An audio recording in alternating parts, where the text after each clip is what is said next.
Hello everyone, I am Devasish Dalborwa, PGT Commerce, JNV Tinsukia. Today I would like to discuss with you Class 11 Accountancy topic Bills of Exchange. Bills of Exchange. First of all, what is the meaning of Bill of Exchange? I am going through your textbook. So I hope everyone will please have your textbook with you. The meaning of Bill of Exchange says, according to the Negotiable Instrument Act 1881, a Bill of Exchange is defined as an instrument in writing containing an unconditional order signed by the makers directing a certain person to pay a certain sum of money only to or to the order of certain person or to the bearer of the instrument. इसमें कुछ basic मुद्दे पे ध्यान दे रहा है। वो है number 1, the bill of exchange must be in writing. इसमें एक ऑर्डर होना चाहिए किसी को कुछ पेमेंट करने के लिए और वो पेमेंट अनकंडीशनल होना चाहिए। बिल ऑफ एक्सचेंज में सिग्नेचर होना चाहिए और पेमेंट करने का सर्टेनिटी होना चाहिए और डेट होना चाहिए और किस व्यक्ति को ये पेमेंट किया जाएगा उस व्यक्ति को विशेष रूप से उसके बारे में बोलना चाहिए। Basically these are the basic things relating to the bill of exchange. Now we come to the parties to a bill of exchange. एक बिल ऑफ एक्सचेंज का पूरा प्रक्रिया में हमें बेसिकली 3 व्यक्ति को हमें ध्यान देना चाहिए। The first one is the dryer. Drawer is the maker of the bill of exchange. He can be a seller or creditor. उसके बाद होता है ड्रॉय. ड्रॉय is the person upon whom the bill of exchange is drawn. Drawer is the purchaser or debtors of the goods. Payee. Payee is the person to whom the payment is to be made. Generally क्या होता है, जो dryer होता है वही पेई भी होता है, मतलब जिसने बिल लिखा है उसी को पैसा मिलता है। लेकिन कभी कभार ऐसे बाद में हमें समझ में आएगा कि कुछ कुछ सिचुएशन ऐसा आते हैं जिसमें ड्रॉयर पेई नहीं भी हो सकता है। अब हम जाते हैं promissory note. Bill of exchange सीखने के समय में बिल ऑफ एक्सचेंज के डेफिनेशन के साथ साथ प्रॉमिसरी नोट का डेफिनेशन भी जरूरी है। According to negotiable instrument act 1881, a promissory note is defined as an instrument in writing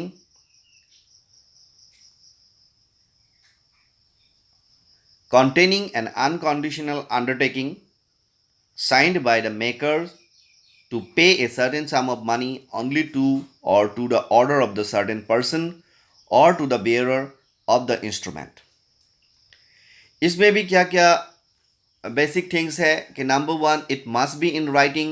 It must contain an unconditional promise. The sum payable must be certain, must be signed by the maker, must be payable a certain person.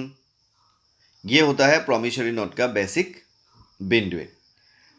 Promissory note का parties में से there are 2 parties of promissory note, maker और drawers of the person who makes or draw the promissory note and draw a person in whose favor the promissory note is drawn.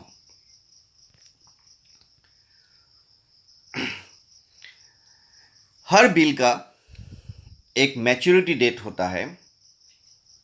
Maturity date bill of exchange हो या promissory note हो, इसका collections के लिए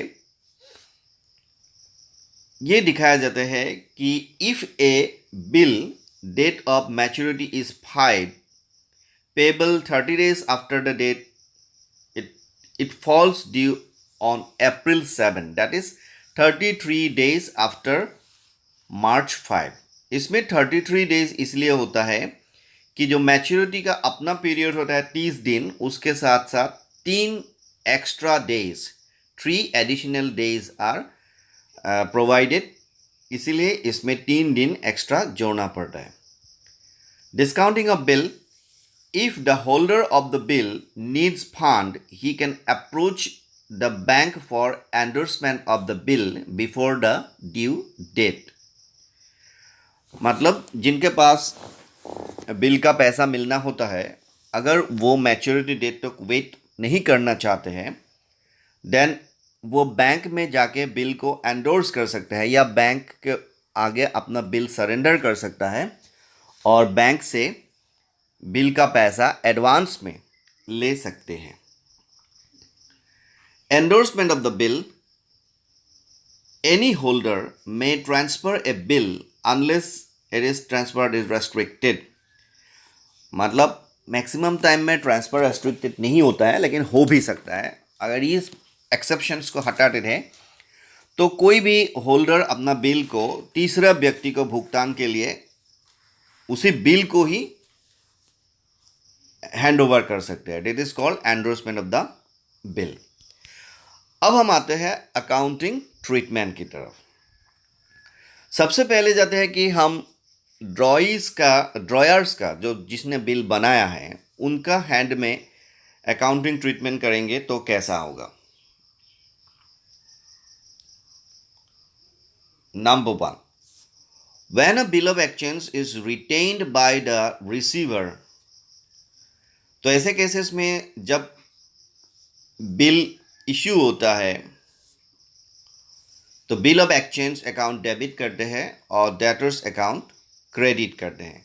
bill of exchange account debit करने का साथ साथ हम ये भी आपको बता दें कि बिल ऑफ एक्सचेंज को एक एसेट माने जाते हैं और एसेट क्रिएट होता है या एसेट इंक्रीज होता है तो उसको डेबिट करना चाहिए। ये हमारा जर्नल का रूल बताते हैं। On the day of maturity, इस बिल का अगेंस्ट में आपको पैसा मिलता है। सो पैसा is also a cash asset, cash या बैंक। तो वो आते हैं, वो इंक्रीज होते हैं। सो ये होता है डेबिट। और बिल रिसीवेबल जो कैंसिल होने वाला है, क्योंकि जिसका पैसा मिल जाता है वो बिल इनवैलिड हो गया मान लीजिए, तो बिल को डाउन करना है, माइनस दिखाना है, तो इसीलिए बिल रिसीवेबल अकाउंट हो जाएगा क्रेडिट। कभी कभी हम क्या करते हैं, बिल को कलेक्शन में भेजते हैं। तो ऐसे केसेस में bill send for collection account debit to bills receivable account, जब हम कलेक्शन में भेजते हैं, और जब कलेक्शन से पैसा हमें मिलता है तो bank account debit to bill send for collection account. Number 2, when the receiver gets the bill discounted from the bank. ये सिंपल भाषा में, अगर बिल को डिस्काउंट में लाते हैं तो क्या होता है।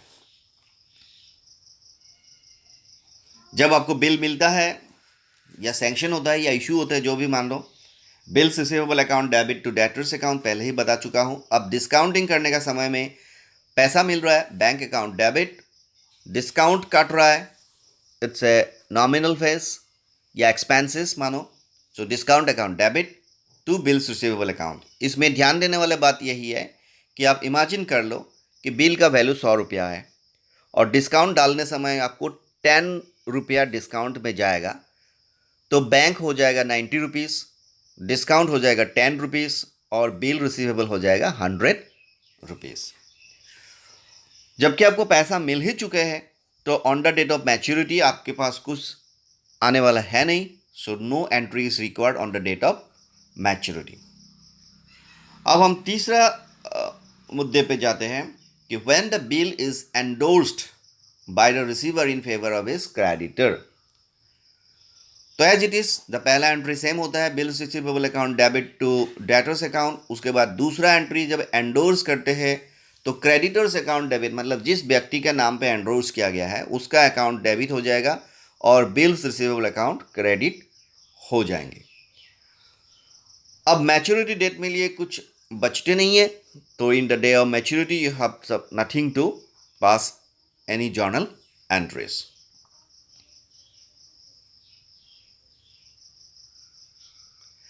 The following journal entries are recorded in the book of the acceptor or promisor under the four alternative conditions.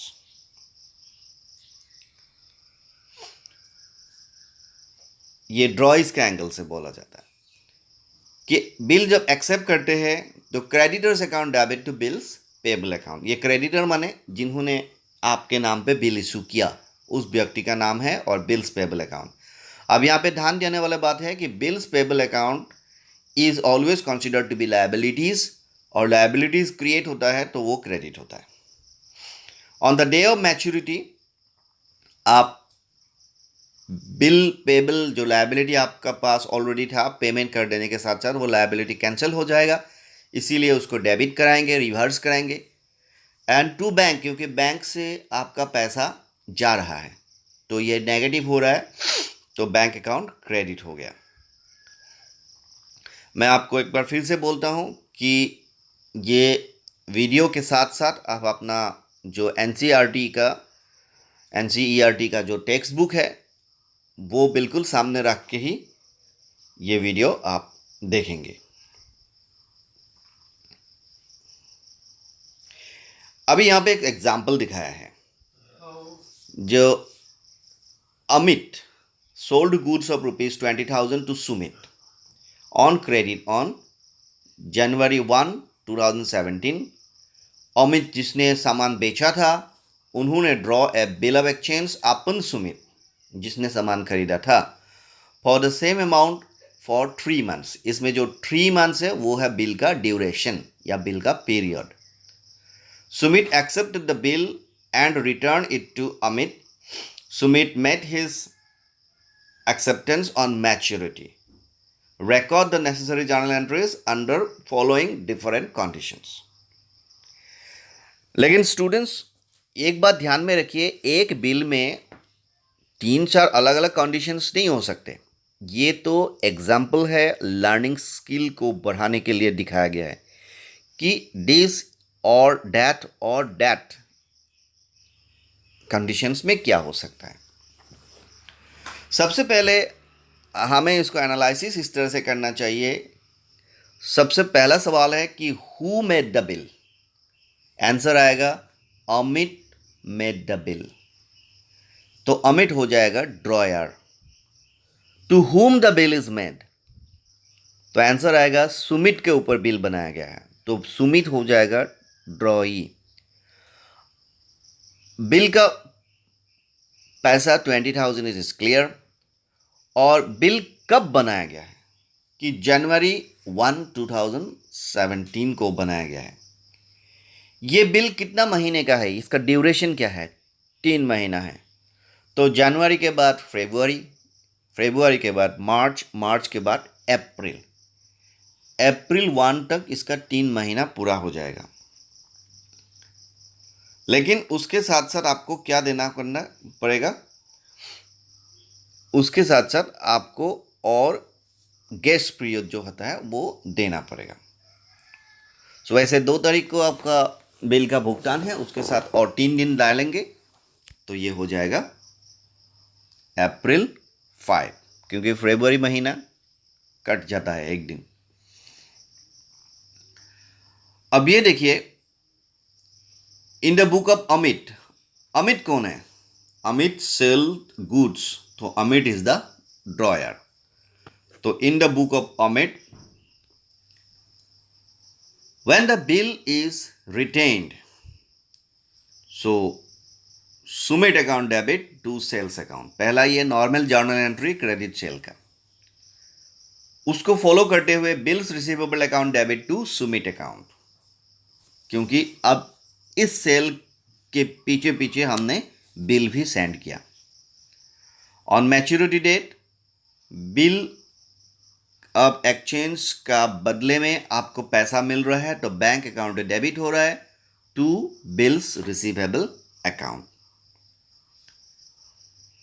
Condition number 2, when the bill was discounted, तो बिल डिस्काउंट करने के लिए वही पहला 2 एंट्री टू एच रहेगा. तो इसको discuss नहीं करते हैं।